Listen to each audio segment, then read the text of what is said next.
La spiruline est considérée comme un des aliments les plus complets qui existent naturellement sur Terre. Donc ça, c'est la spiruline fraîche.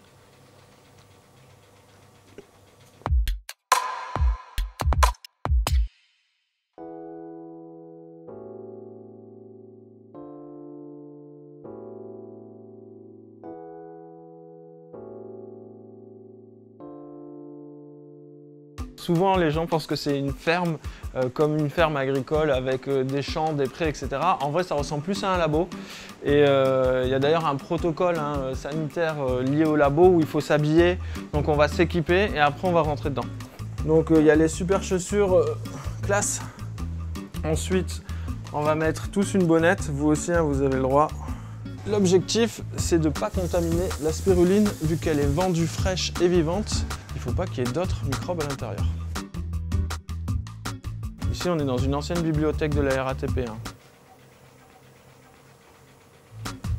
La spiruline, c'est une algue toute petite. On appelle ça une microalgue. Et pour les biologistes, on appelle ça une cyanobactérie photosynthétique. Donc il faut savoir que dans une cuve comme ça, il y en a plusieurs milliards. Et nous, quand on va la manger, on va en manger des centaines de millions.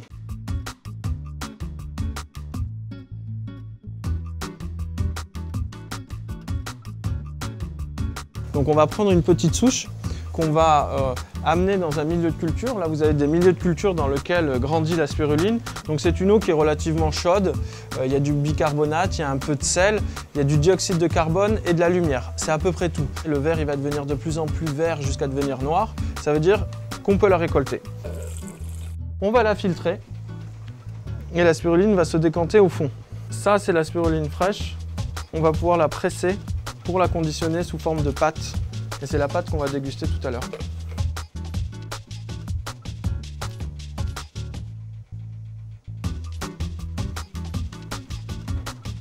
Elle est composée principalement de vitamines, d'antioxydants, de minéraux et de protéines. Une spiruline, c'est ça, c'est un brin. C'est pour ça qu'on appelle ça spiruline, parce que c'est spiralé ou ondulé. Quand c'est frais, ça a une valeur nutritionnelle qui est bien meilleure que quand c'est déshydraté, au même titre qu'une pomme que je vais manger sur un arbre directement ou que je vais mettre dans un four, couper en morceaux, puis mettre dans des sachets pendant 2 ans.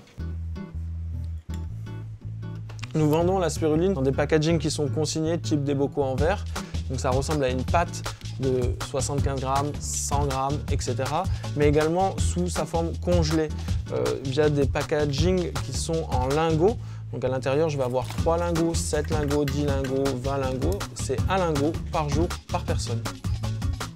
Une façon de la consommer qui est très simple, c'est de la tartiner sur du pain. Alors là, j'ai pris de l'huile d'olive et du sel parce qu'il est 4 heures. Mais on peut le manger également le matin ou en sucré le soir, il n'y a pas de souci. C'est super bon. Vous en voulez ?